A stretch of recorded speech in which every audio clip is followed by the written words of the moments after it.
આજે તો સવારમાં ઉઠીને રેડી તો થઈ ગઈ, પણ ક્યાંય જવાનું તો નથી. અને યશુનું તો એક જ કામ છે, પેલા ગાયને રોટલી આપવી અને પછી એને ભગાવી દેવી. ગજબ બેઇજ્જતી. અને બીજું એ કે નાનીને હેરાન કરવા. એટલે મેં કીધું આને થોડીક વાર ક્યાંક બહાર લઈ જઈએ, એટલે નાનીને થોડી વાર શાંતિ લેવા દે. એટલે અમે નીકળી ગયા બહાર આટો મારવા. પણ રસ્તામાં મને આ જૂની યાદોની મુલાકાત થઈ ગઈ. અમારી સ્કૂલ છે, હું નાનપણથી આ જ સ્કૂલમાં ભણેલી છું.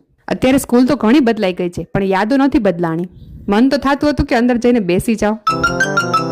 પછી ઘરે આવી અને મમ્મીની હેલ્પ કરવાના બહાને અહીંયા જ બેસી ગઈ, કેમ કે આ બે જો વાતો કરે છે ને એ સાંભળવા માટે.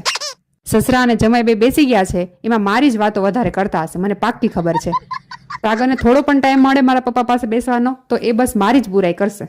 અત્યારે પણ જો મારું પર્સ હાથમાં લઈ અને મારા પપ્પાને કહે છે કે હર મહિને શોપિંગ કરવા જ્યારે પણ જાય ત્યારે એક પર્સ તો ઘરે લઈને આવે જ છે. और अभी तो रुको, क्लाइमैक्स अभी बाकी है. પણ મારા પપ્પાને પહેલેથી જ ખબર છે કે એ મજાક કરે છે. સાંજ પડતા મને બહાર જવાનું મન થાય એટલે મેં કીધું હું તો જાઉં છું મારી ગાડી લઈને બહાર, તમારે આવવું હોય તો આવો, હું બહાર વેઇટ કરું છું.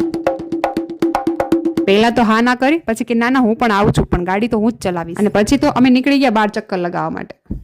યશુને નહોતા લઈ ગયા એટલે એના માટે થોડું ફ્રૂટ પણ લઈ લીધું. આખી દુનિયા ફરી લઈએ પણ અમરેલીમાં ના ફરીએ એ શું કામનું. અને ઘરે જતા હતા તો જો રસ્તામાં મેરેજ પણ હતા. ચાલો, અમરેલીથી કોણ કોણ મારા વિડીયો જોયે છે આજે એ કોમેન્ટ જરૂરથી કરશે. વિડીયો પસંદ આવે તો લાઈક, શેર અને સબસ્ક્રાઈબ કરજો. બાય.